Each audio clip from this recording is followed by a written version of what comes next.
Vamos a dar inicio a este seminario. Sé que hay algunas personas que todavía se están conectando, pero vamos a partir ya siendo las 5 de la tarde. Y quiero partir por contarles que este año la Facultad de Derecho lanzó su primer centro, el Centro de Investigación Derecho y Sociedad. Este centro tiene como objetivo conectar la investigación jurídica con las ciencias sociales en general. Significa promover el estudio interdisciplinario del derecho y sobre las instituciones formales y, ¿no es cierto?, conectarlas con la sociología, la historia y también, por supuesto, los estudios empíricos.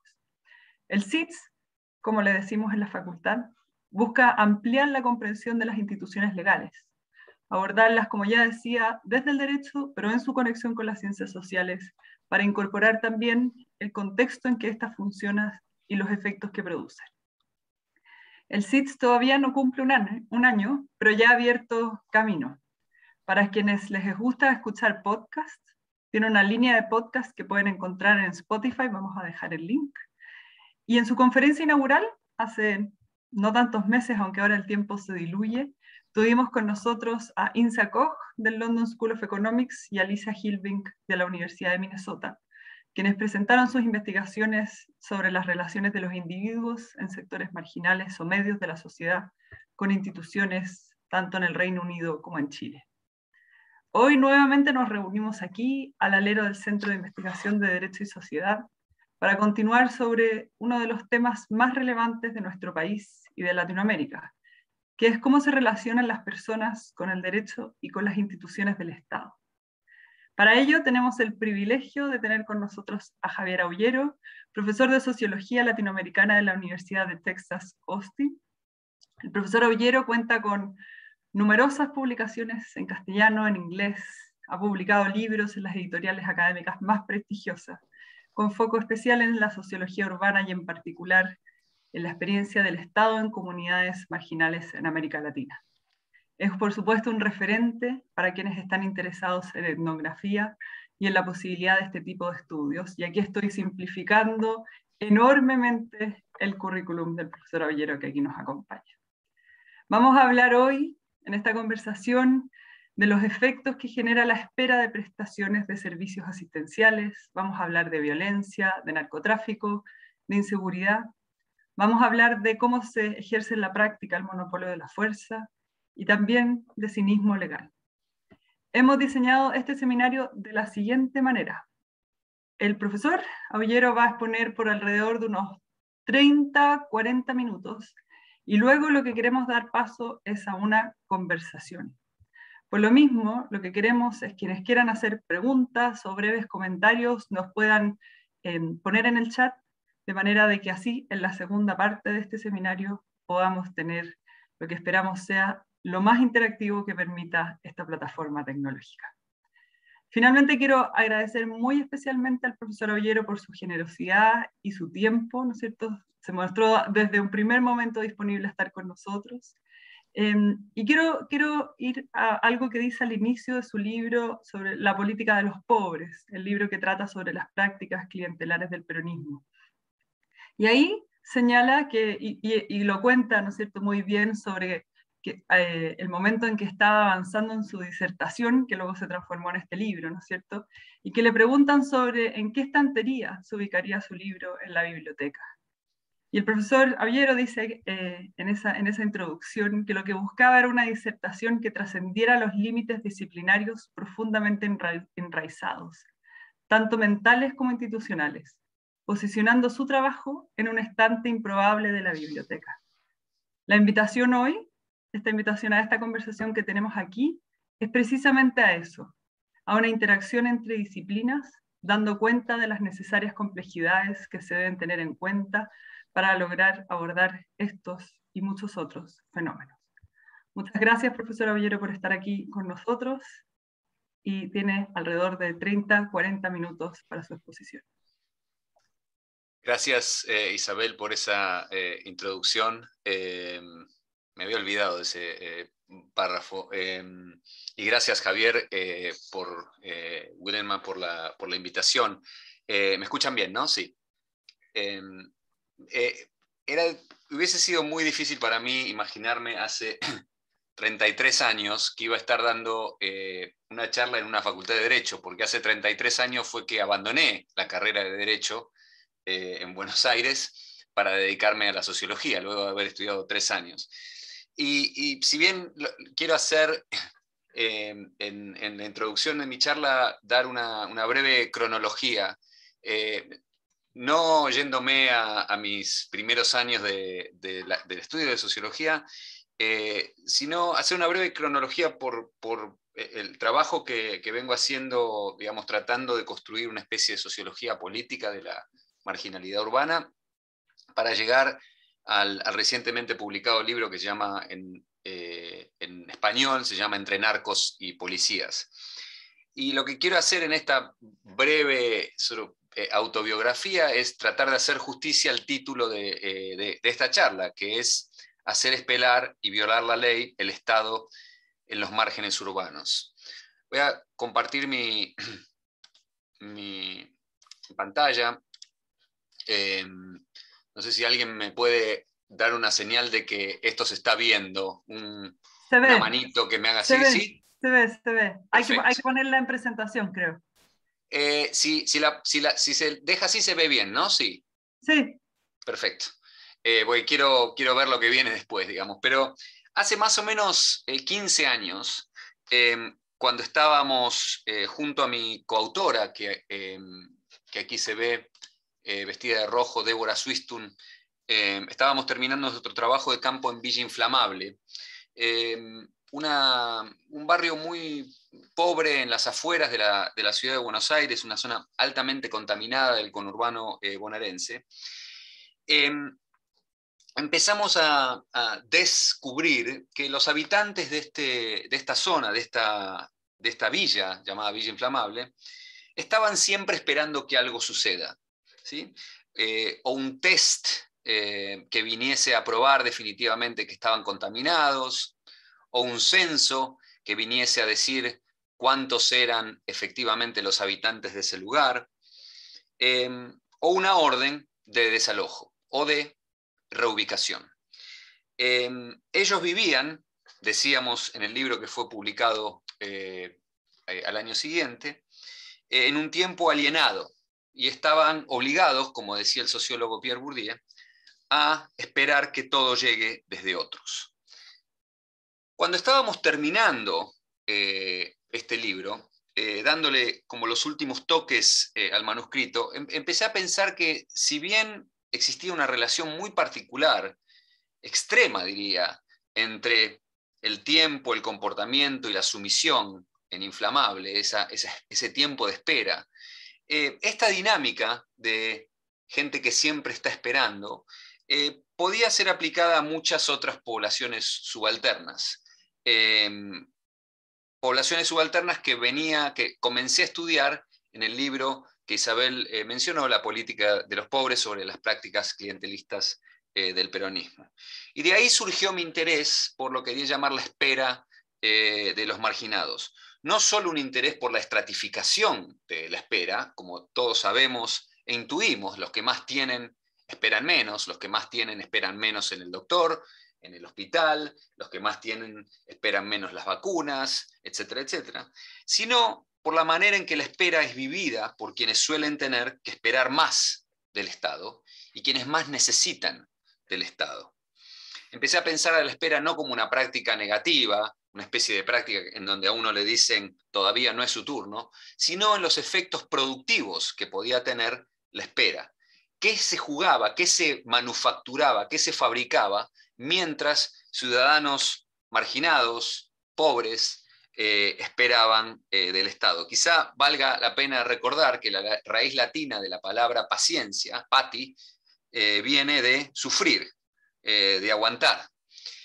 En el libro Pacientes del Estado, cuya segunda edición acaba recién de salir, me han mandado esta foto porque todavía no he podido ir a Argentina a obtener la copia, lo que discuto es que en sus interacciones con el Estado, los más destituidos aprenden a ser ignorados, aprenden a ser pospuestos, aprenden a ser no ciudadanos, sino pacientes del Estado. si quieres algo del Estado, te tenés que sentar y tenés que esperar.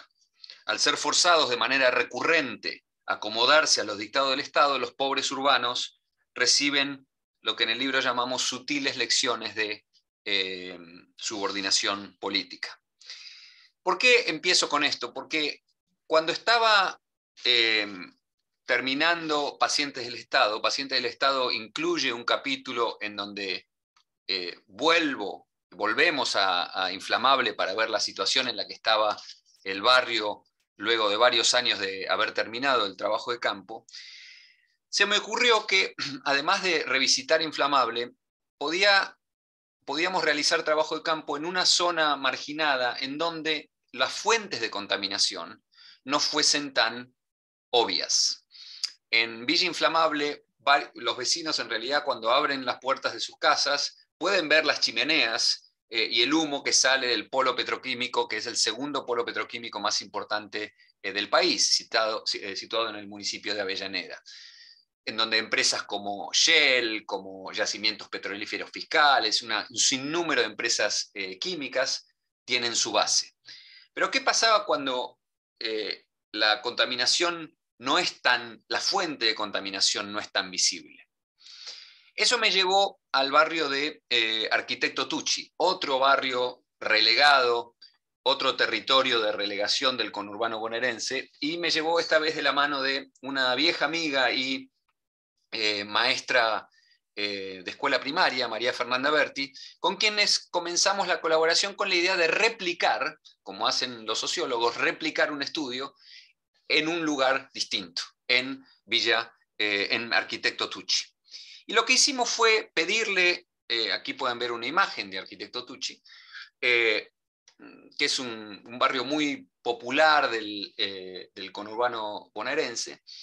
Lo que hicimos en el barrio fue comenzar con una de las técnicas de investigación que habíamos utilizado en Villa Inflamable. En Villa Inflamable reclutamos a chicos de la escuela primaria, les enseñamos los rudimentos de la fotografía y les dimos cámaras fotográficas para que retraten lo que les gustaba y lo que no les gustaba del barrio. En Arquitecto Tucci decidimos hacer lo mismo, con la idea de cómo iba a aparecer la contaminación ambiental en estos dibujos.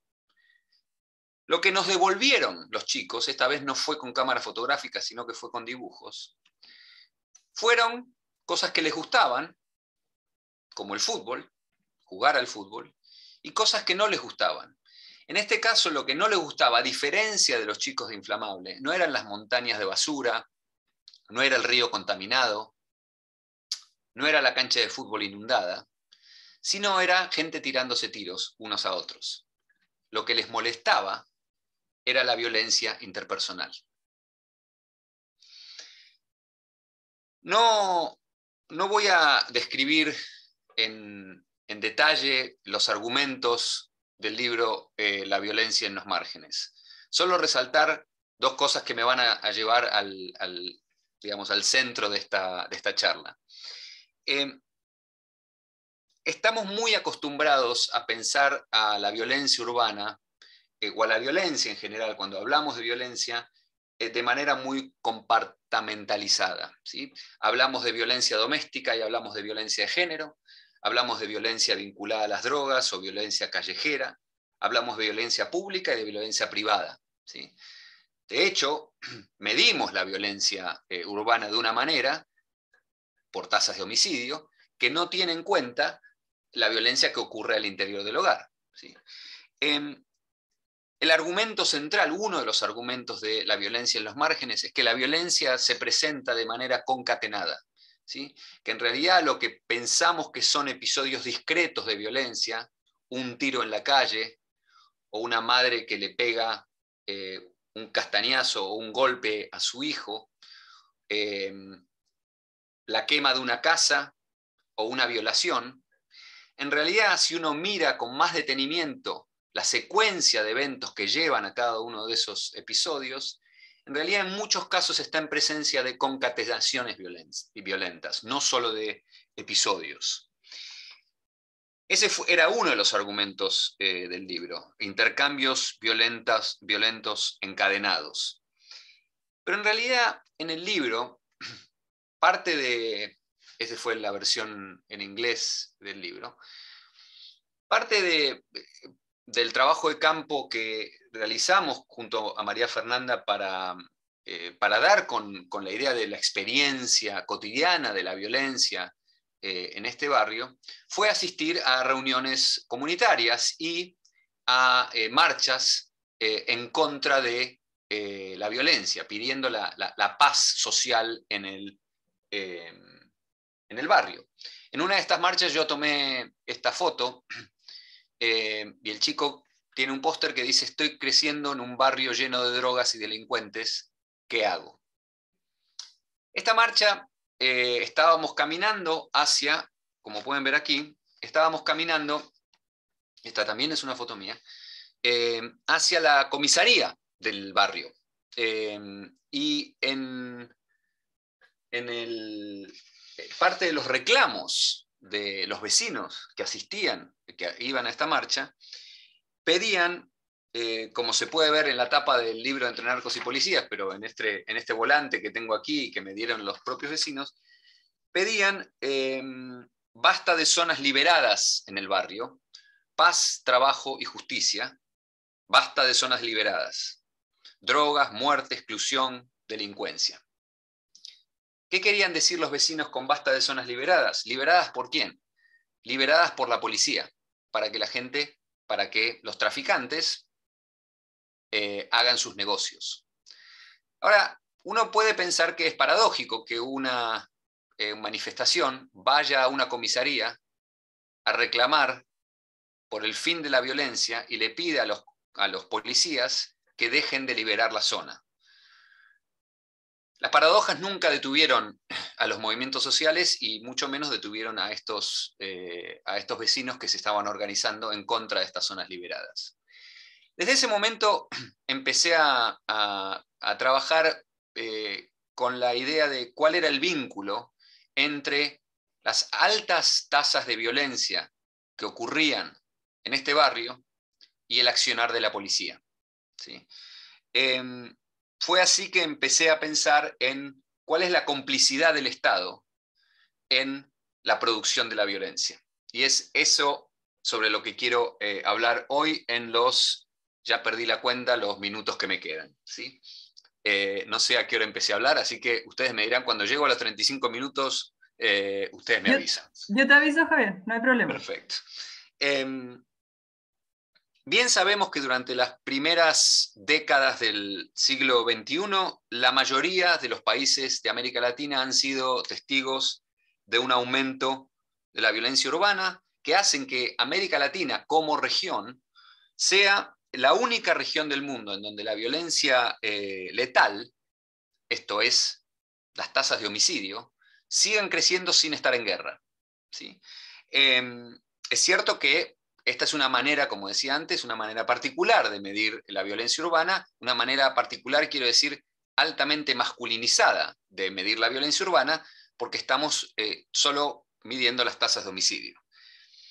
Es interesante pensar, yo soy de Argentina, estoy hablando esto en Chile, en el último cuarto de siglo, desde el año 1995, si bien Argentina tiene tasas de violencia, tasas de homicidio, comparativamente bajas con respecto a otros países de América Latina, pensemos Venezuela o pensemos El Salvador, Argentina es el país en el que más rápidamente han crecido las tasas de homicidio. Proporcionalmente, ha habido un aumento del 450% en las tasas de homicidio y pone a Argentina como líder en el crecimiento, ¿sí?, proporcional de las tasas de homicidio por sobre todo el resto de los países de América Latina. Chile, para dar otro ejemplo, sus tasas de homicidio han crecido un 150%, ¿sí?, en los últimos 25 años.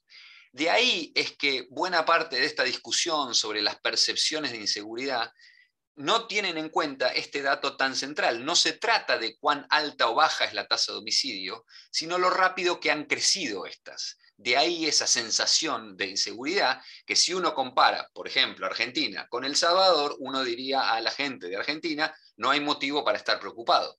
Pero nadie en su vida cotidiana está comparando su sensación de inseguridad con la sensación de inseguridad de un salvadoreño, ¿sí? O de un venezolano, sino en relación a su propia historia. Y en esta su propia historia es el 450% de aumento en las últimas décadas. Ahora, al mismo tiempo que hay cierto acuerdo sobre estos aumentos, ¿sí? sobre estas explosiones de violencia, también hay acuerdo sobre el hecho de que esta violencia no se distribuye de manera equitativa ni social ni geográficamente, sino que se tiende a concentrar en los lugares donde habitan gente como la de arquitecto Tucci, en donde viven los pobres, los que están más abajo en la escala social. Favelas, colonias, barrios, comunas, poblaciones o villas en diferentes países del subcontinente.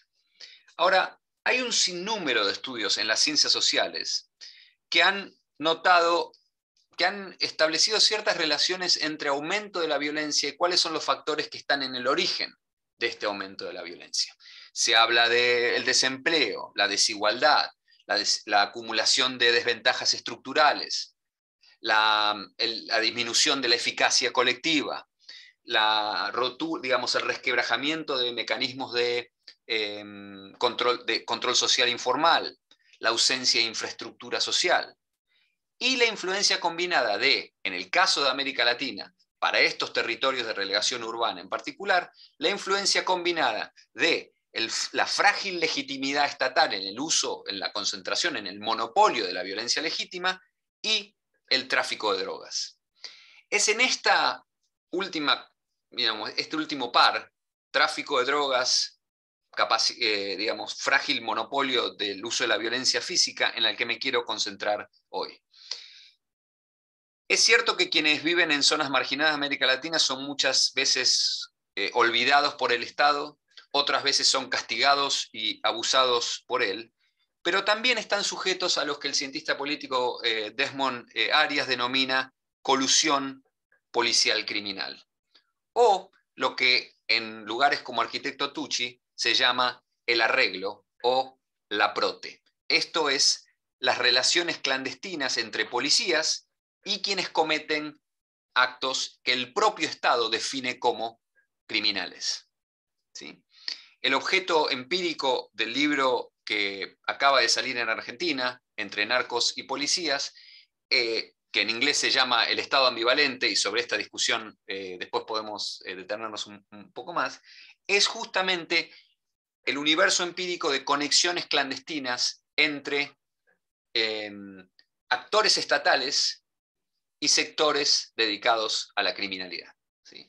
En particular, sectores dedicados al tráfico de drogas, a la venta, distribución y tráfico de drogas criminalizadas por el propio Estado, ¿sí?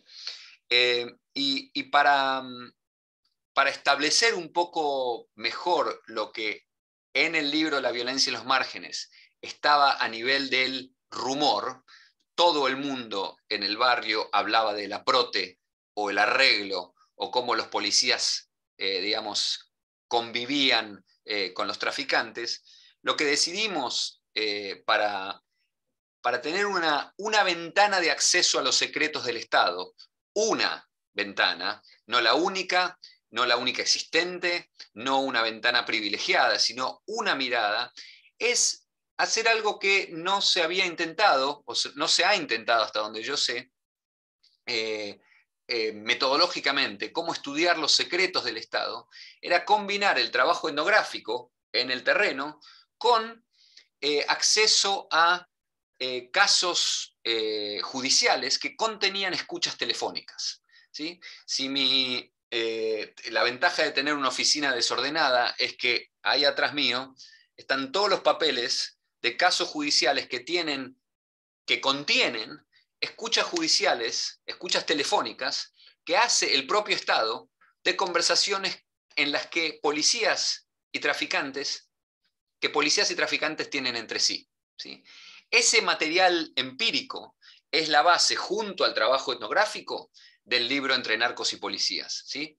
No estoy diciendo que tenemos, porque esto es obviamente es una ventana que el propio Estado habilita para que estudiemos al Estado, ¿sí?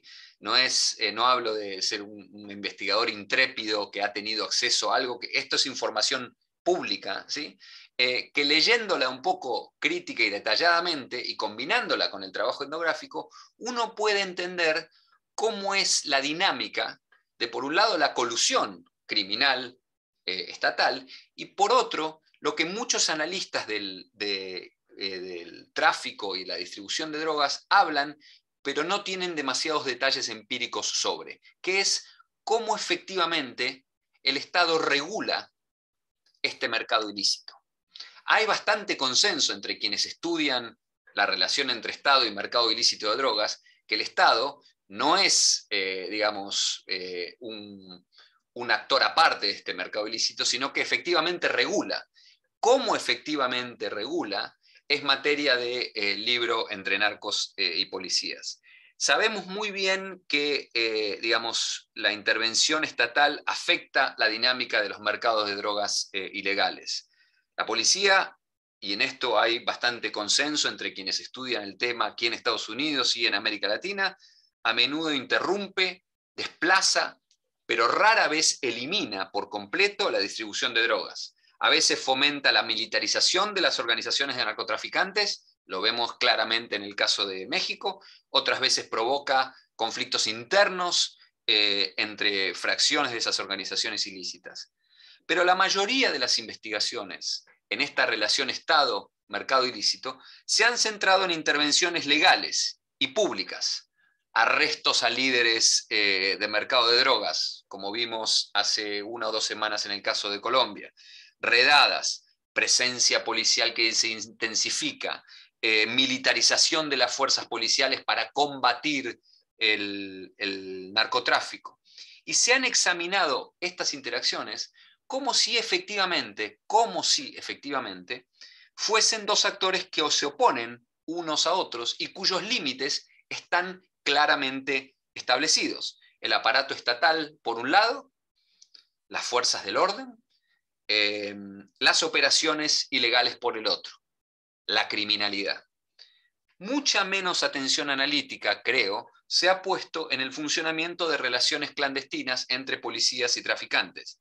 Si bien estas relaciones son objeto de conocimiento y son fenómenos bastante tratados en muchas partes del mundo. Cuando se discuten tales relaciones, a menudo se entienden como principalmente estructuradas, por una acción estatal básica, que es que la policía deja hacer a los traficantes. Los narcotraficantes estarían pagando por protección y esa protección toma la forma de no hacer cumplir la ley que regula la venta y el consumo de narcóticos, ¿sí? Sabemos efectivamente que algunos actores estatales, fuerzas policiales, llámense gendarmería, policía federal, policía estatal, prefectura naval, en el caso de Argentina, actores individuales o en algunos casos en departamentos enteros de policía, protegen a traficantes individuales y en ocasiones a organizaciones enteras de narcotráfico. Pero no conocemos los detalles más micro de estas transacciones ilegales. ¿Cómo se llevan a cabo estas interacciones? ¿Cómo es que circula dinero por tolerancia? ¿Sí? Más allá de la no aplicación de la ley, ¿qué implica que existan relaciones clandestinas entre actores del mercado de drogas ilícitas y oficiales de la policía? Estas relaciones clandestinas, repito, constituyen el objeto empírico del libro, ¿sí? Y el argumento del libro, y en esto es que creo que el título en inglés de Estado ambivalente captura mejor lo que quisimos hacer que el más marketinero, título que nos pusieron efectivamente en Buenos Aires. No nos impusieron, fue arreglado, pero de hecho no era, es un poco menos ambiguo, si se quiere, que el Estado ambivalente, es pasar a contar que efectivamente el Estado, en lo que hace a la relación con los mercados ilícitos, es centralmente un Estado ambivalente. Un Estado que de alguna manera despliega públicamente que van a enforzar la ley, y por el otro lado participa, ¿sí?, de manera muy múltiple y muy dinámica en este mercado de drogas. Hay un riesgo, digamos, que tenemos los etnógrafos, quienes hacemos etnografía y vamos a los detalles de las interacciones, que es que solemos, digamos, tener que contar mucho nuestros detalles. Si tuviese mucho tiempo, les describiría cada una de las conversaciones que aparecen en estas escuchas clandestinas, que son realmente fascinantes, pero a los efectos del tiempo, déjenme darles un ejemplo de alguna de las conversaciones que aparecen allí. Este es un diálogo que aparece en una escucha telefónica entre uno de los líderes de una de las bandas, digamos, construida un poco mediáticamente, digamos, pero un grupo traficante que se llama Los Monos en Rosario, con un agente de policía, ¿sí? ¿Qué onda? Mañana no trabajan. A lo que su interlocutor, el policía, le dice, sí, arrancamos a las 6, le dice a qué hora van a empezar a trabajar. Hay como 12 órdenes para ir a raids, para organizar decomisos en ciertas zonas de la ciudad. Y el gordo, el líder, le dice, listo, ya está, pero para el lado de nosotros no, ¿no? Este es un diálogo que podría parecer trivial si no nos damos cuenta que en realidad están hablando, digamos, un líder, un traficante, con un oficial de policía, ¿sí? Otro diálogo, Susana, que es el líder de una pequeña banda narco en el Gran Buenos Aires, habla con el comisario, que corresponde a la zona en donde ella trabaja, y le pregunta cuándo van a allanar la casa de su competidor. Susana, me andaba preguntando a ver si pasa algo con mi problemita, le dice. Y el comisario le dice, sí, lo que pasa es que no hay una orden de detención de ninguno. Yo estoy esperando que el fiscal me la dé, ¿me entendés? Es interesante porque aquí, en este diálogo, y en este diálogo se reproduce con variaciones una innumerable cantidad de veces, vemos en realidad cómo funciona una de las maneras en que el Estado regula el mercado de drogas. Si uno presta atención, lo que Susana le está pidiendo al comisario es que allane la casa de su competidor. Lo que está efectivamente, los traficantes le pasan información a la policía sobre quiénes venden, otros que venden drogas. La policía va atrás de esos que venden drogas y allana, y efectivamente lo que termina creando es una especie de monopolio de quién termina vendiendo las drogas en el barrio, ¿sí? Porque al eliminar la competencia, ¿sí?, concentra, ¿sí?, el tráfico de drogas. Esto uno lo puede ver a escala de un barrio o lo puede ver a escala de un país, ¿sí?, como podemos ver en México, como podemos ver en Colombia y como hoy estamos viendo en Argentina. Los traficantes suelen contar con más de un protector dentro del aparato estatal. Son muchos los actores involucrados en los mercados ilegales. Parte del mito que hay, o no sé si es un mito, digamos, parte de la creencia que hay en Argentina es que en realidad son las policías estatales las que más participan de esta colusión. Y efectivamente, los casos que tenemos ahí, hay una sobrerepresentación de las policías estatales, pero también hay participación de las otras fuerzas represivas del Estado. Al todas participar y muchos estar en competencia entre sí, lo que los traficantes tienen que hacer es lograr lo que en el libro llamamos un entramado de protección, ¿sí? Es en las relaciones de cooperación y de conflicto que traficantes tienen con con actores del Estado, en donde se juega la regulación y en donde digamos, la carne de estas relaciones clandestinas se puede ver bien. Entonces, para no digamos, adentrarme en muchos detalles, ¿cuáles son los 4 argumentos que que hacemos en este libro. En primer lugar, argumento 1, argumentamos que las relaciones ilícitas entre agentes policiales y traficantes van bastante más allá, van mucho más allá de la provisión de protección. Y les sirven a los traficantes para buscar un control siempre provisional y siempre negociado de un territorio que es central para su tráfico ilícito. ¿Sí? En segundo lugar, mostramos que la colusión criminal policial alimenta lo que los criminólogos que estudian el inner city, el gueto aquí, denominan cinismo legal, y un sentido bastante generalizado de ausencia de poder entre las comunidades más marginadas. Los residentes que viven en los márgenes comparten la creencia de que en lo que hace al tráfico de drogas y al control de la violencia sistémica que emerge de este tráfico de drogas, el Estado no solo es inepto, no solo es sesgado, sino que se involucra en lo que en una variación de una afirmación que hizo hace muchos años el sociólogo Charles Tilly, denominamos en el libro un desorganizado crimen organizado, en la que el Estado participa. Entonces lo que hacemos en el libro es especificar una fuente adicional de cinismo legal y de cierta resignación que los más pobres tienen frente al status quo. En tercer lugar, y argumentamos esto más bien mediante la demostración empírica, vemos que estas relaciones clandestinas entre oficiales de policía y traficantes están recursivamente relacionadas con la violencia sistémica que suele acompañar a los mercados ilícitos de drogas. Y lo que termina alimentando es ese guiso de violencia, como llamaba Janice Berman, que caracteriza a muchas de estas comunidades en donde la violencia interpersonal está sobrerepresentada.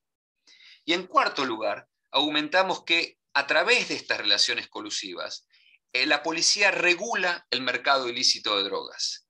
A diferencia de lo que estudiosos de la regulación, o cómo, digamos, definen a la regulación como una especie de control focalizado y sostenido que ejerce una agencia pública, en nuestro caso la policía, y que involucra una especie de, digamos, una serie de comandos muy específicos y un estado deliberado de influencia, lo que vemos es que esa regulación está marcada por errores, por correcciones, por improvisación, por cosas que siempre están a punto de fallar, ¿sí?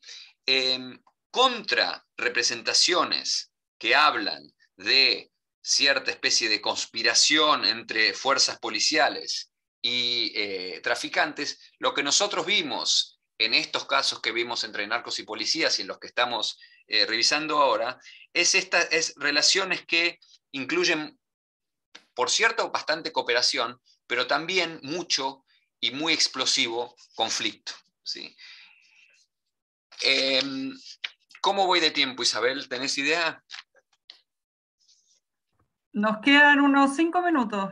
Perfecto, entonces voy a terminar antes. ¿Qué es, para quienes no están interesados digamos, en la relación entre fuerzas policiales en Argentina y narcotráfico? O en realidad, para quien no está interesado en el narcotráfico o en el cinismo legal o en la violencia interpersonal, ¿qué podemos aprender de una mirada micro a estas interacciones? Y lo que yo creo que podemos aprender es que hoy, digamos, ya ha pasado mucho tiempo como para que sigamos pensando que el Estado es un ente monolítico, ¿sí? Hoy las ciencias sociales hablan de las muchas manos que tiene el Estado, ¿sí?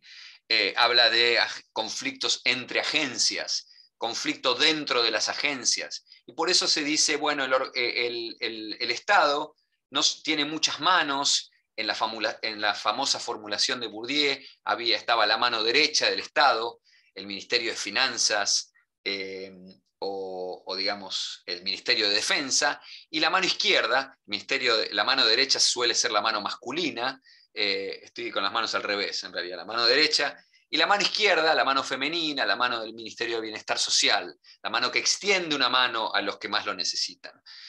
También se habla del Estado como un campo de conflictos, como una multiplicidad, etcétera, etcétera. Yo creo que el libro nos enseña que efectivamente es así, pero que además de todo, le tenemos que, a quienes estamos estudiando los estados en América Latina, ciertamente le tenemos que prestar atención no solo a estas múltiples manos, sino a las manos clandestinas del Estado. Porque es muy difícil, a mi manera de entender, comprender la vida cotidiana de los sectores que más necesitan y más esperan del Estado, sin entender cómo opera esta mano clandestina, ¿sí? Esta mano clandestina es la que en parte, le está dando forma a la violencia que ocurre allí, ¿sí? Es la misma, digamos, esa mano derecha que muchas veces sectores que dominan el discurso sobre la seguridad o sobre la inseguridad en América Latina son quienes menos la sufren, ¿sí? Son las que reclaman por más mano visible y dura frente al Estado. Sería bueno recordarnos y recordarles que al mismo tiempo que esa mano dura y esa mano visible está operando, también hay una mano clandestina que también está produciendo esa violencia que estos sectores que dominan el discurso dicen querer prevenir, ¿sí? Con esto termino y abrimos para la conversación. Muchas gracias, Javier. Yo creo que tenemos mucho para conversar. Vamos ahora a pasar a la segunda etapa del seminario, que como dijimos era una conversación. Por lo mismo, lo que vamos a hacer es, Javier va a guiar esta parte. Javier Bileman, que es el director del Centro de Derecho y Sociedad, junto con Mayra Federsen, y queremos abrirlo a los comentarios y a las preguntas de todos quienes hoy nos acompañan. Entonces, para hacerlo más interactivo, creo que el otro formato es mejor. Javier, está a cargo. Voy a promocionar a dos a panelistas. Eso, de manera que podamos, porque si no, quedamos solamente sujetos al chat. El que Denos quiera, cualquier un pregunta segundo. que quieran hacer, por favor, pónganlo por el chat o levantando la mano una vez que los logre pasar a panelistas, de forma tal de que lo vamos a hacer no lateralmente como se tiende a hacer en Zoom, o sea, en webinars, solo por escrito, sino que puedan plantear puntos, discusiones, preguntas oralmente. Espérenme un segundo. Hay una pregunta que ya está en el chat que es de Diego Gil, así que... Diego, si quieres plantearla, no sé si te subí ya, de categoría. Vamos a hacerla por mientras se une. Diego quiere hacer dos preguntas. La primera es si hay condiciones estructurales que lleven a que un barrio a estar más susceptible a esta presencia ambivalente del Estado. Esta es la primera por lo menos. No sé si Diego está aquí ya o todavía no. No, parece que no. Sí, sí, creo que sí. Diego, creo que voy a hablar.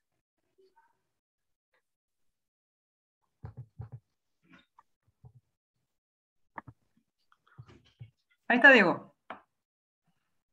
Perdón, es que estaba un poco mareado con que me apareció un mensaje mientras estaba escribiendo la pregunta, entonces no entendí bien qué tenía que hacer.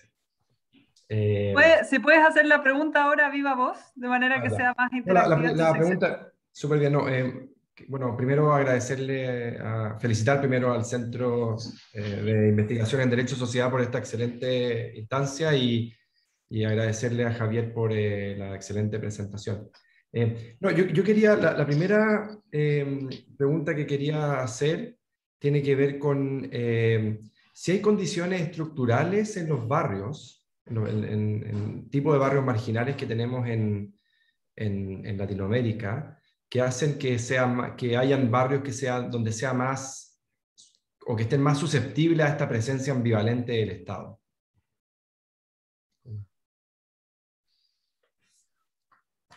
Es una buena pregunta que me gustaría tener los datos para poder contestar digamos, empíricamente. Teóricamente te diría, sí, digamos, la acumulación de desventajas estructurales, digamos, de movida, la presencia de la fuerza de seguridad en esas zonas, la idea de que, digamos, la ausencia de oportunidades de empleo presenta a jóvenes con una especie digamos, de otra oportunidad.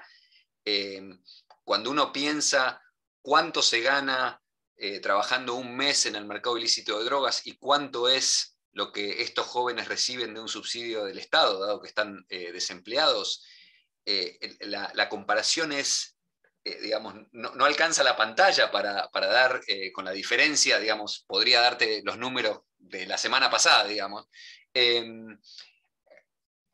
Da cuenta de que, y no, me estoy corriendo un poco de la pregunta porque en realidad no tengo respuesta para comparar un barrio pobre con el otro, porque nuestros datos no nos permiten, no me permiten asegurar a ciencia cierta estas son las condiciones que se dan para esta presencia del Estado. En general, como solía decir Guillermo O'Donnell, en las zonas más, digamos, lo que él llamaba las zonas marrones, la presencia del Estado es más lábil, más débil y mucho más ambivalente, en el sentido de que el Estado está de un lado y del otro, digamos, de este particular negocio. Si hablamos de condiciones estructurales de los barrios, estamos hablando de altísimos niveles de desempleo, altísimos niveles de pobreza, etcétera, etcétera, bajos niveles de educación. También estamos hablando de la estructura del mercado ilícito de drogas. ¿Qué estructura de ese mercado, qué procesos dentro de ese mercado y por qué en realidad tienden a sentarse en Argentina, al menos de 20 años, la distribución de ciertas drogas se asientan ahí produciendo digamos, esos altos niveles de violencia. Los mercados ilícitos de drogas no siempre producen, digamos, lo que se llama la violencia sistémica. Esto es, digamos, en el imaginario de sectores medios, incluso en el imaginario de la gente con quien una colaboradora estamos entrevistando hoy, la violencia que genera las drogas se genera por el consumo. Cualquiera que hace trabajo de campo en sectores populares va a haber escuchado lo que yo escuché de todas las personas que han sido asaltadas en el barrio de La Matera, donde estamos haciendo trabajo de campo hoy. Todas las personas a las cuales, de las que te hablan de seguridad, uno les pregunta como etnógrafo, dice, bueno, usted fue asaltado. Sí, y cuando te describen cómo fueron asaltados, te hablan de el pibe que estaba empastillado o estaba alcoholizado. La asociación es consumo de drogas, violencia. Pero en realidad el mercado de drogas, la violencia que genera el mercado de drogas, no es por el consumo. Tiende a ser lo que se llama la violencia sistémica, que es cómo se resuelven los conflictos al interior del mercado de drogas, porque no hay una tercera parte a la que ir a reclamarle diciéndole, este me vendió talco en vez de cocaína. ¿Sí? Entonces, me fui por cualquier lado, Diego, no te estoy contestando, pero quiero decir, hay ciertas condiciones de los mercados de drogas que, dada la profitabilidad, ¿es una palabra en español? ¿Sí? De estos mercados y las recompensas que hay, los incentivos que hay para participar y la manera en que se resuelven los conflictos y los recursos que hay para resolver esos conflictos. No es lo mismo, digamos, un mercado ilícito que está a 5 horas de aquí, con el límite con los Estados Unidos, en donde los conflictos se resuelven con armas y esas armas son AK-47, ¿sí? que en un mercado local, en el conurbano bonaerense, en donde los conflictos se resuelven con armas compradas a la policía, viejas o a cuchillos. Eso genera menos muerte. Digamos, estoy hablando de cuestiones de alguna manera estructurales. Eso fue una larga introducción para decir, en realidad, uno tiene que, en el libro lo que hacemos es, no miramos tanto ni la estructura de la fuerza de seguridad, ni la estructura del mercado de drogas, sino el ruido que hacen cuando estas palmas se chocan, ¿sí? Por eso decimos que nuestro análisis es más que estructural, relacional, ¿sí? Fue una larga respuesta para decir, no tengo una respuesta para cuáles son las condiciones estructurales de que en ciertos barrios se genere más conflicto que en otros. Que de hecho, si uno compara las tasas de homicidio y recorta por clase social, efectivamente ve que hay más homicidios en Arquitecto Tucci, en la zona sur del Gran Buenos Aires, que en ciertas zonas de la zona oeste del Gran Buenos Aires. Lo que uno no tiene acceso es a la estructura del mercado de drogas en esas zonas. Porque el mercado de drogas, lo estudiamos con los documentos del Estado, ¿sí? Y no tengo una comparación de eso. Imagínate si no tengo una respuesta y me extendí tanto, si tuviese la respuesta, me puedo ir por las ramas mal. Perdón. No, muchas gracias. Después, si quieres la segunda pregunta, Diego, damos una vuelta. Ya, dale, no, sí, después. Mayra. Sí, yo tengo como una pregunta de seguimiento un poco lo que decía Diego. La duda que se me genera, y no sé si lo investigaron en el libro, si saben cómo se forjan estas relaciones de colusión, es decir, en los ejemplos que ustedes daban, parecía que los policías hablaban con líderes de los grupos narcos, pero me preguntaba si si la relación se cultivaba en el tiempo, si tenían distintos tipos y si eso lo pudieron investigar. Es bien interesante. Ahí hay una limitación de los datos, digamos, ¿no? Porque las escuchas telefónicas capturan una relación que ya está desarrollada. Justamente por eso es que otros sectores del Estado, ¿sí?, deciden espiar, ¿sí? Normalmente la secuencia, y ahora esta sí la voy a contestar, la secuencia que recogimos es que sectores del Estado deciden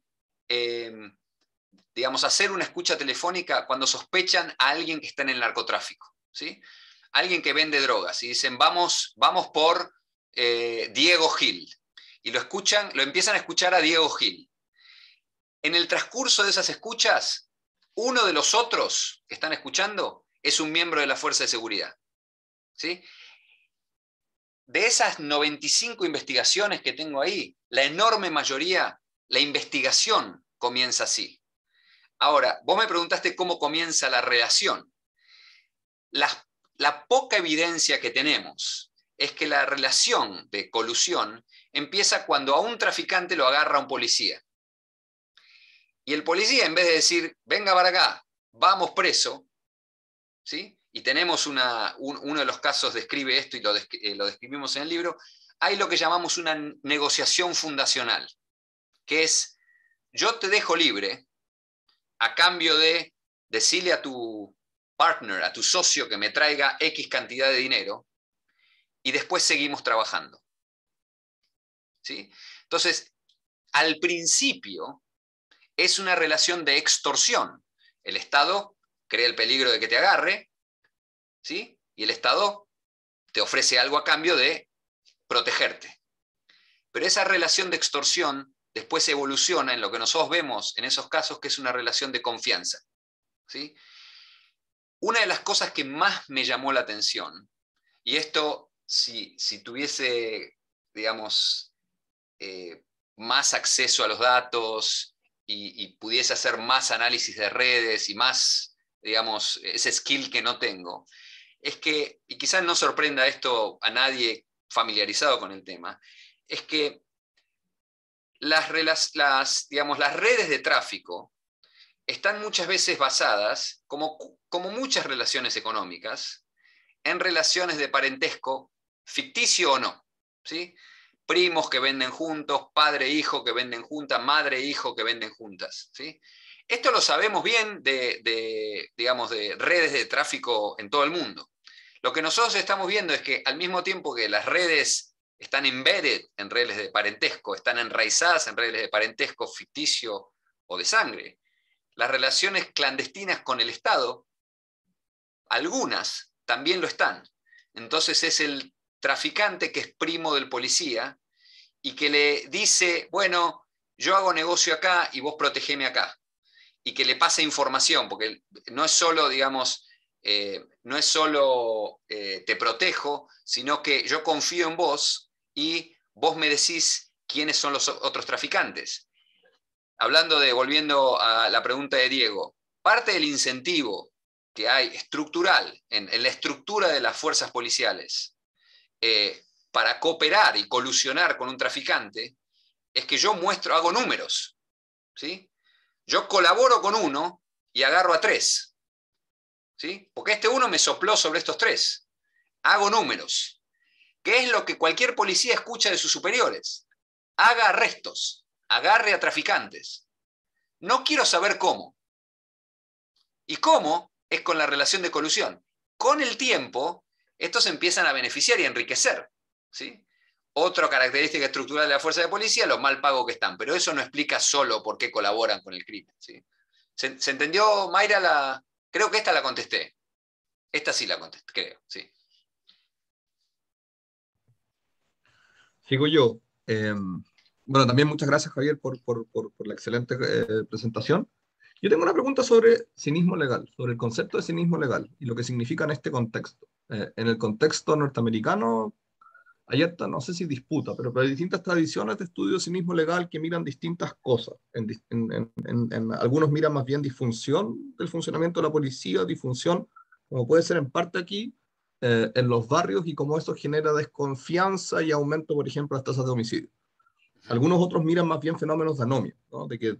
Sin preguntarse tal vez tan directamente qué es lo que lo produce, aquello que intentan medir es el nivel de alejamiento frente a las reglas que muestran los encuestados, porque típicamente son estudios de encuestas. Aquí no estoy seguro, y eso tal vez es interesante. A mí me interesa especialmente porque parece ser un fenómeno que se está enraizando mucho en Latinoamérica, incluyendo en Chile, supongo también en Argentina, un cierto desapego con las instituciones, o sea, que hay desconfianza, eso al menos es seguro. Yo creo que tus datos sin duda apuntan a que al menos hay desconfianza frente a las instituciones, porque si están coludidos con los narcos, bueno, ¿cómo no va a haber desconfianza con las instituciones? Pero no estoy seguro si apuntan también al otro sentido de la palabra cinismo, que está más vinculado a fenómenos de anomia, ¿no? De no confiar en la posibilidad de que las instituciones funcionen, en no confiar en más intensamente, no sé, por la vinculatoriedad de reglas más o menos mínimas. O sea, ¿en qué medidas desapego general frente a ciertas formas de comportamiento que son esperadas en el resto de la sociedad? ¿O es simple desconfianza frente al Estado? Esa es la pregunta. Mira, es una excelente pregunta. Voy a intentar contestar por un lado etnográficamente, que es cuando estábamos haciendo el trabajo de campo, un vecino cansado de que en la esquina de su casa, que era un puesto, una especie de venta libre de drogas y los pibes fumaban paco y se peleaban y cada tanto había tiros y qué sé yo, agarra y decide, y esto es importante, por eso estoy contestando etnográficamente, decide hacer la denuncia a la policía, ¿sí? Al día siguiente hace una denuncia, va él a la comisaría 10 y dice, miren, esto... Al día siguiente, los tranzas le balean la casa a él, ¿sí? Él hizo una denuncia a la policía. Los tranzas no sabían que hizo la denuncia a la policía. Lo que hay por detrás es que la policía le avisó al tranza diciendo a alguien que está snitching on you, te está denunciando, ¿sí? Me parece que la anécdota ilustra algo importante. A pesar de que hay una enorme desconfianza con la policía, así como la gente fue a marchar a la comisaría, el vecino hizo la denuncia, ¿sí? Entonces, lo que a mí, y sé que es un argumento difícil de hacer y nos podríamos poner a conversar porque es una cuestión de interpretación. Me parece que, y este ejemplo puede sonar un poco raro, así como los griegos querían creer en sus mitos, ¿sí? No es que querían creer, y siempre digo el mismo ejemplo, cuando uno tiene un chico de 5 o 6 años quiere creer en Papá Noel, a los 4 creen, a los 8 no creen más, pero a los 5 o 6 quieren creer en Papá Noel. La gente con la que yo hablo a diario, ¿sí?, quieren creer en las instituciones. No es que dicen, no, el Estado no sirve. Siguen apostando a eso y al mismo tiempo, porque los seres humanos somos así, creemos cosas contradictorias. Al mismo tiempo te pueden decir que están todos arreglados con la policía. Eso genera una sensación de powerless, de ausencia de poder, que yo no sé cómo exactamente encaja en la idea de cinismo, pero cierta resignación que uno escucha. Al mismo tiempo, cualquiera que esté, si alguien escucha Argentina, no estoy haciendo un argumento de los sectores populares están resignados. No, cualquiera que pase una semana en Buenos Aires y vea que los sectores populares están en la calle todo el día, me puede decir, pero ¿de qué estás hablando? ¿Resignados? ¿No? Si están movilizados. Es cierto, pero una cosa no quita la otra, ¿sí? La diferencia con, digamos, cómo se ha estudiado el concepto de cinismo legal aquí en Estados Unidos, es que se lo ha estudiado en condiciones en que las fuerzas policiales y las comunidades marginadas tienen una relación de franca oposición. O sea, un chico, yo tengo estudiantes que trabajan sobre eso y hemos colaborado, un chico afroamericano ve a la policía como el enemigo, porque lo pueden matar, ¿sí? Un chico de sectores populares también ve a la policía como enemigo porque lo pueden matar, pero al mismo tiempo sabe que en la esquina pasa la policía y recoge el sobre, y la policía, como me dijeron varios a mí, ¿de dónde conseguiste el arma? Se la alquilás a la policía. ¿Cómo comprás las balas? Se la comprás a la policía. Eso genera, otra vez, no es un sistema, y creo que nadie que estudie cinismo legal diría esto, pero no es esto de la cultura de la pobreza, los valores de los pobres. No, estas creencias son producidas por el propio Estado. Y vuelvo al ejemplo etnográfico. Si vos o yo viviésemos y experimentáramos el Estado que experimentan ellos, yo creo que también sentiríamos lo mismo del Estado. Bueno, quiero creer que el Estado me va a proteger y que hay muchas otras manifestaciones del Estado en sectores populares. Sigue estando la escuela, ¿sí? La gente sigue apostando a la escuela, o sigue yendo al centro de salud, o sigue recibiendo... no les puedo mostrar, pero en mi oficina tengo, no sé si, bueno, esa pared que está ahí es una especie de blackboard, de pizarrón, en donde estamos anotando todas las actividades que se hacen en un comedor comunitario que en buena parte está financiado por el Estado. El Estado también es eso, no es solo la policía. En lo que hace a la policía, yo creo que la actitud, si tengo que hacer una generalización, es esta de querer creer en la institución, pero a diario el Estado se encarga de demostrarle que hay que poner mucha voluntad para creer en eso, ¿sí? Se están acercando al chico de 7, 8 años que dicen, me parece que son mis papás, pero no sé, no quiero creer que sea mi papá, ¿sí? No sé si te contesté. Sí, perfecto. Muy bien. Isabel, dale tú. Gracias. Yo tengo, bueno, una era una pregunta justo en la misma línea, que era cuánto de esta relación con las policías y la droga contamina de alguna manera la relación con otras instituciones, con el consultorio, con la escuela, pero también con las instituciones privadas. Estoy pensando, por ejemplo, con el sistema bancario, con el acceso a lo que aquí llamamos el cajero automático o la sucursal Banco Estado en Chile, pero el equivalente en otros países. Y lo segundo era un poco a raíz de la pregunta de Diego, y que obviamente el caso de comparación sería Uruguay, pero si es que entonces la legalización de la droga fuera una respuesta, ¿no es cierto? Como se ha propuesto justamente como una manera de atacar el mercado de la droga, y entonces ahí estas relaciones cambiarían quizás totalmente, y si hay ahí alguna comparación con lo que ha pasado en Uruguay, pensando en Argentina, o también en Estados Unidos, ¿no es cierto?, con la legalización en ciertos estados. No sé si hay algún aspecto ahí que uno pudiera mirar para incorporar a esta discusión que está en muchos países, obviamente, de América Latina. Mira, son dos preguntas muy interesantes. Por un lado, hay digamos, las instituciones son permeables, entonces, por un lado yo no noto que, digamos, la desconfianza o el cinismo o cierto querer creer que la policía hace una cosa y hace otra, no se toca, digamos, con digamos, el asistir al centro de salud o a la escuela.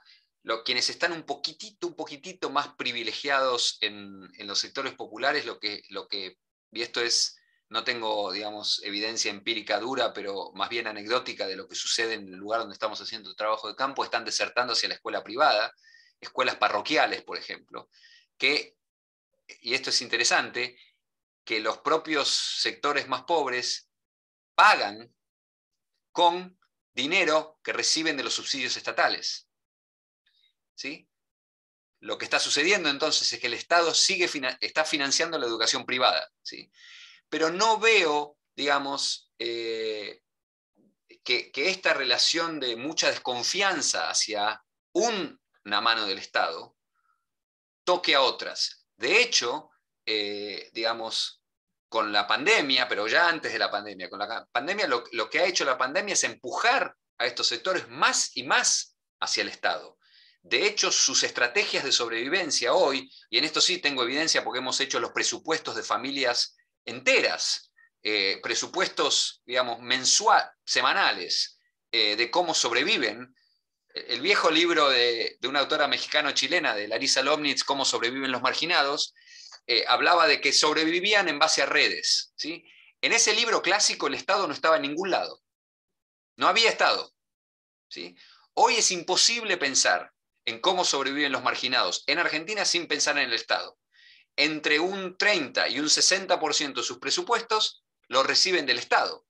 Van al banco, ¿sí? Al mismo tiempo, y esto para contradecir lo que acabo de decir, versión anecdótica, los prestamistas en los barrios populares son narcos, ¿sí? Funcionan en la economía popular como bancos, ¿sí?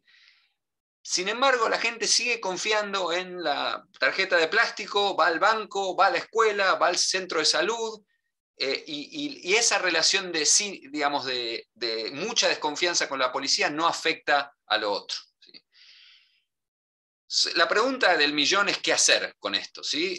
Y si la legalización de las drogas, que yo siempre apoyé, digamos, va a impactar en algo en estas relaciones clandestinas. Lógicamente no estoy tan seguro, puede ser que baje la profitabilidad, ¿sí? Lo que sí sabemos, Isabel, es que 25 años de guerra contra las drogas fracasaron. El consenso es ese. Las drogas son mejores, son más accesibles, ¿sí? Y circulan por todos lados. El objetivo de la guerra contra las drogas, que era hacerlas más caras y menos accesibles, fracasó, ¿sí? Lo que hace la guerra contra las drogas, y otra vez estoy respondiendo en cuotas a la primera pregunta de Diego, hablando del contexto estructural, el contexto estructural es que hoy, por ejemplo, a diferencia de hace 15 o 20 años, Argentina se ha transformado por cambios a nivel estructural del mercado de drogas y por cómo la guerra contra las drogas está operando en Colombia, en Perú y en Bolivia, ha movido la ruta del narcotráfico hacia el sur. Como hace 100 años la movió de Chile hacia Colombia, ¿sí? En esto, lógicamente, no hay nada nuevo, ¿sí? Ahora, para operar digamos, en el libro terminamos advirtiendo y decimos, nosotros no tenemos una solución, ¿sí? Pero ningún cambio, de nada, de política ambiental, de política contra la pobreza, y menos en el tema de relaciones ilícitas, ha ocurrido solo por iniciativas estatales. La historia de América Latina demuestra que si no hay sinergia entre actores de la sociedad civil, protesta, acción colectiva, etcétera, etcétera, y sectores del Estado, no sucede nada, ¿sí? El cambio social ocurre así.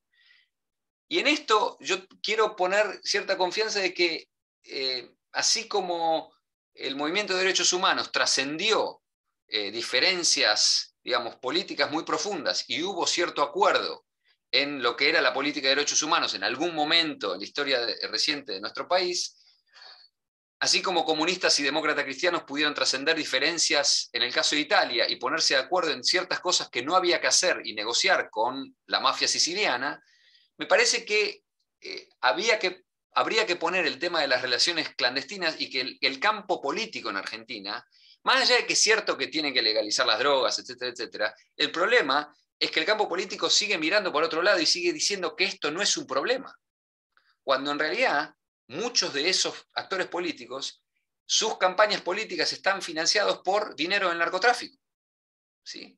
Entonces, me parece que es un problema, digamos, no estoy diciendo nada nuevo, que como es un problema tan complejo, requiere soluciones complejas, y la legalización de las drogas puede ser una, pero ley de reforma de campañas políticas puede ser otra, reformas policiales seguramente van a ser otras, etcétera, etcétera. ¿Sí? ¿Se entiende? ¿Maite?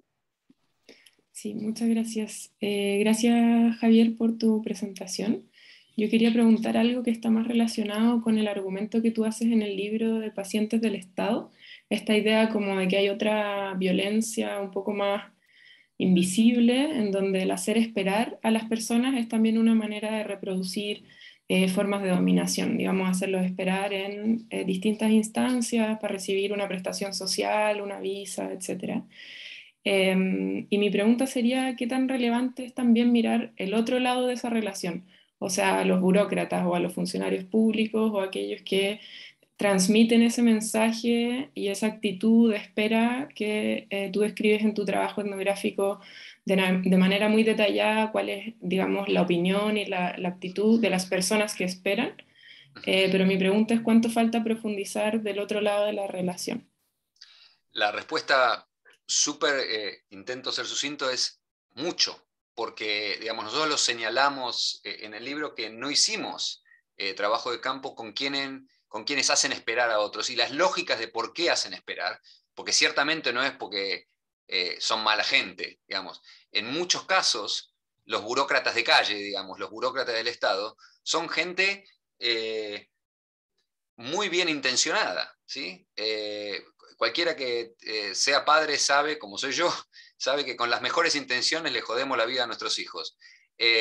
Digamos, yo no estoy hablando de malas intenciones, ¿sí? Hay una lógica del Estado y de estos sectores de la mano izquierda del Estado. Fíjate que yo estoy hablando de la mano izquierda, quienes más se preocupan del Estado, ¿sí?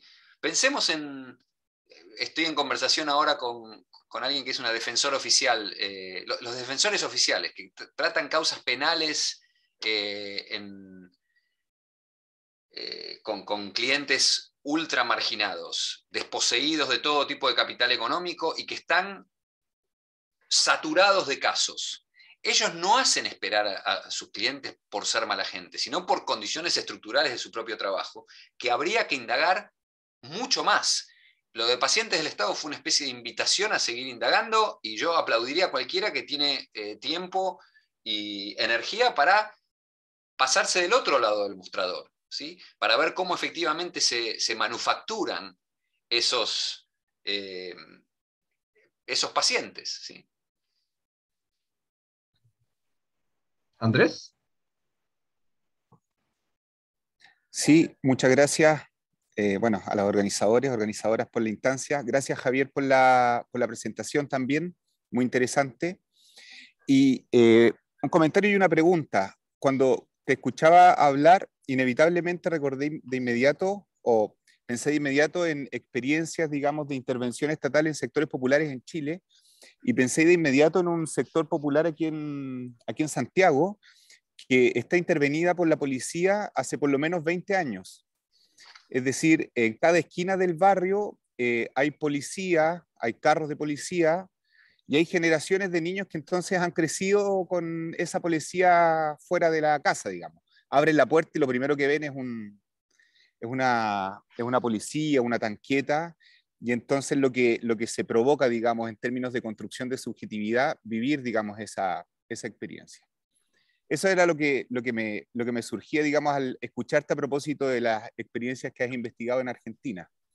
Por otro lado, pensaba yo, digamos, en la posibilidad de conectar el análisis de las microprácticas a nivel etnográfico con una visión un poquito más global, digamos, no solamente del Estado, sino de la sociedad, cual el Estado era.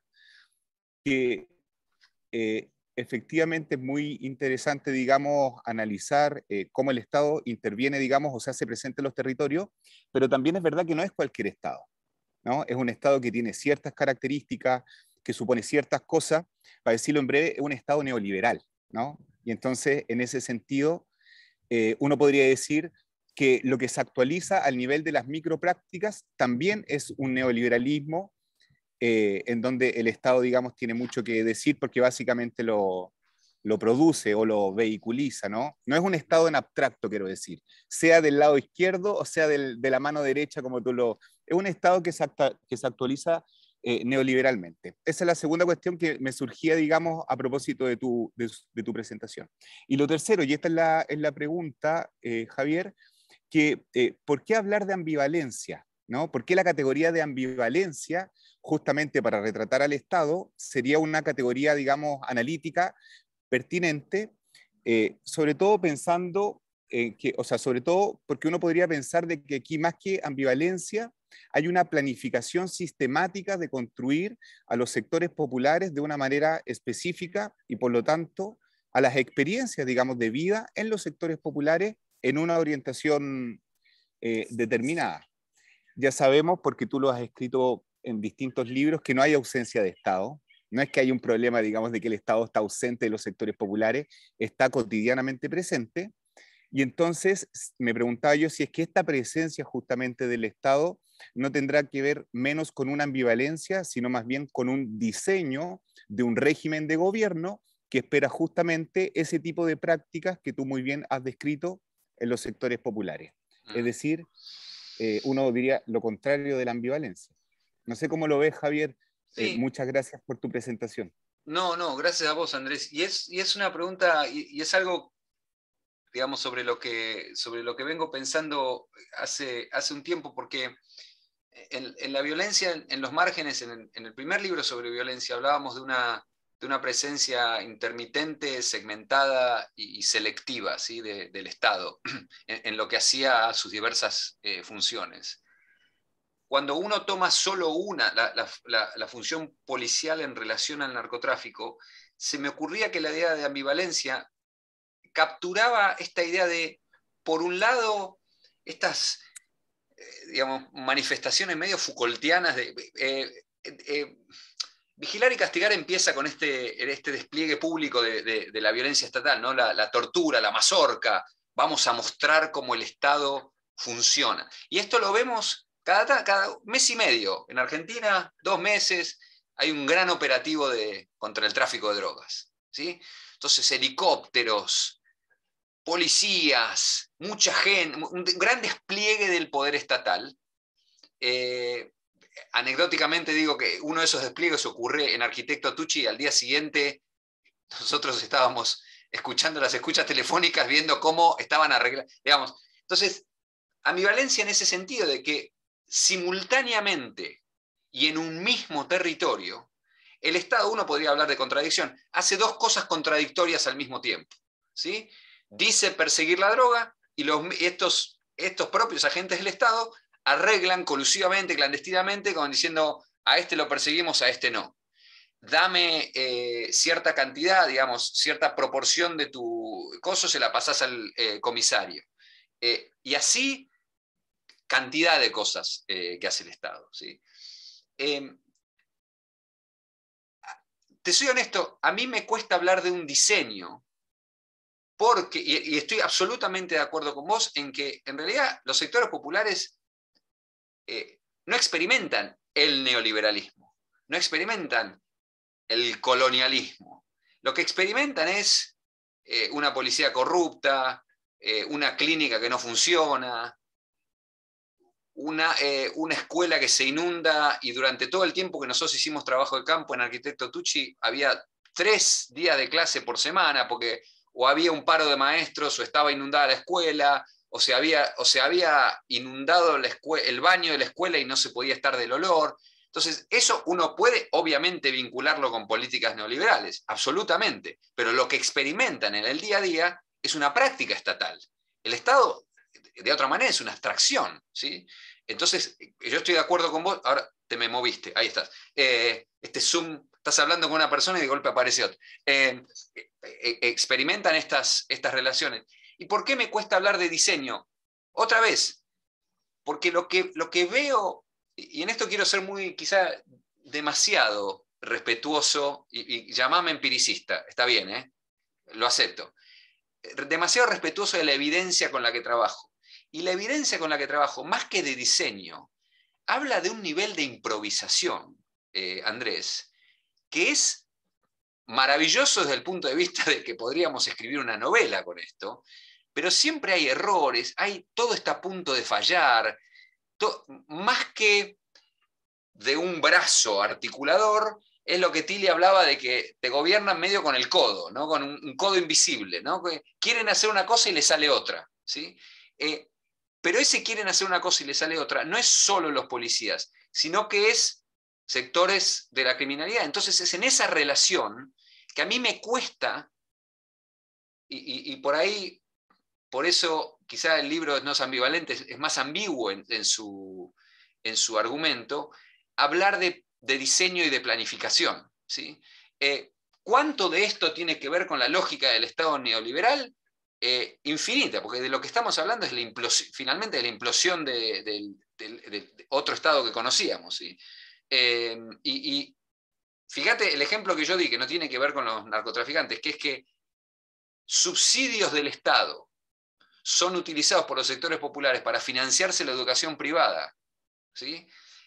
O, otro ejemplo, la propia gente que desconfía de la policía, llamando a la policía para que vengan a buscar a su hijo adicto, ¿sí? Y que lo encierren, ¿sí?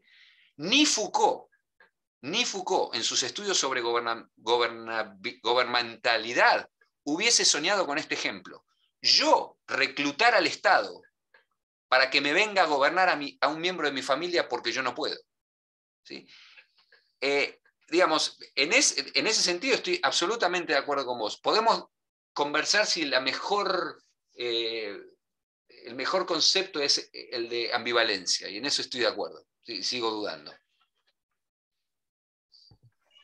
Nos quedan 5 minutos, Diego, no sé si querías volver sobre la segunda pregunta. Pero no sé si hay alguien más que quiera preguntar o... No tengo manos, pero si alguien más quiere preguntar, encantado.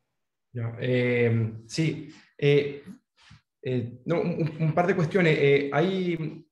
Claro, hay una buena parte de la literatura que ha trabajado esto en contextos del norte global, ¿cierto? Y quizás también ahí estaba pensando que hay un contraste que hacer entre que sería interesante explorar, y eso quería como preguntarte, entre como las condiciones del gueto americano, que digamos que han generado muchas de estas dinámicas que tú describes, y cuáles son las condiciones como urbanas propiamente latinoamericanas que quizás generan un resultado similar, pero que obviamente tiene características distintivas. Yo no sé si en tu trabajo solamente se concentra en el contexto de informalidad urbana o también en proyectos habitacionales que son construidos por el Estado y que en ese sentido quizás se parecerían más al contexto urbano norteamericano, por ejemplo. Ese es como hay una heterogeneidad ahí que yo encuentro que es interesante de explotar. Y el otro ámbito la otra dimensión que quería preguntarte es que yo imagino que esta presencia ambivalente del Estado genera un cierto equilibrio, ¿cierto? O sea, un equilibrio, llega un minuto en que se normaliza y se mantiene en cierto tiempo. Imagino que ese equilibrio puede variar en magnitud en el tiempo. Pero hay momentos en los cuales estas dinámicas se desbordan y ya, digamos, motivan la intervención del gobierno central, o no sé si en una estructura federal como en Argentina, no sé quién ameritará, pero nosotros, por ejemplo, en Chile vemos que, claro, que se mantiene un equilibrio hasta que la violencia se desborda un poco, y en ese minuto ya el gobierno central decide intervenir el barrio, digamos, ¿eh? y a veces causando, digamos, más problemas o profundizando los problemas que ya existían. Yo no sé si esa dinámica, esos equilibrios, si hay esos equilibrios, hay ciertas discontinuidades en esos equilibrios que tú describes muy interesantemente. Mira, la respuesta corta a eso es el trabajo que está por salir como libro de un politólogo, que es Hernán Flom, compara los mercados ilícitos en Rosario con los mercados ilícitos en Buenos Aires, y después compara Sao Paulo y Río de Janeiro, pero a los efectos digamos, de la comparación, él habla de cómo, por un lado, digamos, que esos momentos de crisis y esos momentos de estallidos de la violencia tienen que ver, por un lado, por cómo la policía se relaciona con el mercado ilícito, y por otro lado, cómo el campo político se relaciona con la policía, ¿sí? Entonces, y ahí presenta diversos escenarios, y en un contexto de mayor estabilidad en el gobierno del mercado ilícito y mayor, digamos, continuidad entre el campo político y la policía, lo que se da es una situación de mayor estabilidad. Y él compara el conurbano bonaerense con la alta situación de inestabilidad, donde más rápido está creciendo la violencia. En el caso de Argentina es en Rosario, justamente porque el gobierno del mercado ilícito no ha logrado esa continuidad y esa estabilidad, y el gobierno de la policía tampoco, ¿sí? Digamos, y en esto sé que estoy haciendo un argumento un poco... digamos, que habría que demostrar tanto teórico como empíricamente, que es que cuando la colusión funciona bien, hay menos violencia, ¿sí? Por un tiempo, ¿sí? El caso que mejor lo demuestra es cuando es el caso mexicano, ¿sí? Porque cuando la colusión entre el PRI y el narco, digamos, esto lo demuestra muy bien Luis Astorga, estaba aceitadamente, funcionaba aceitadamente, había muy bajos niveles de violencia. Cuando el PRI empieza a competir contra otros sectores y pierde la hegemonía política, en los lugares donde primero pierde la hegemonía política es donde más picos de violencia existen. En cualquier caso, efectivamente es así, y es un tema de investigación enorme, digamos. Y el primer comentario era sobre... La comparación con la criminalidad en los contextos de concentración de pobreza norteamericana. Y eso es algo que es cierto, la enorme mayoría de los lugares donde yo trabajo son, digamos, una de las maneras, como señala Alicia Holland, de acceder a la vivienda en América Latina es mediante las tomas de tierras, ¿sí? Y la informalidad, etcétera, etcétera. La enorme mayoría de los lugares que yo investigo tienen que ver con... digamos, se originan en asentamientos de tierra con poca intervención del Estado, más allá de en lo que hace el acceso a la tierra, de intentos de desalojo. Entonces, sería digamos, un tema de investigación interesante comparar cómo aparece o sigue apareciendo el Estado en lugares que han sido efectivamente planificados por el Estado, con otros que tienen otra historia, porque efectivamente yo estoy ofreciendo como fotografías de estos lugares, y todos estos lugares tienen una historia en particular, que imagino que lugares formalizados por el Estado, digamos, projects, tienen otra relación. Por otro lado, es cierto que la investigación, digamos, toma mucho de la literatura que hay aquí, pero hay una diferencia fundamental. Otra vez, la policía tiene...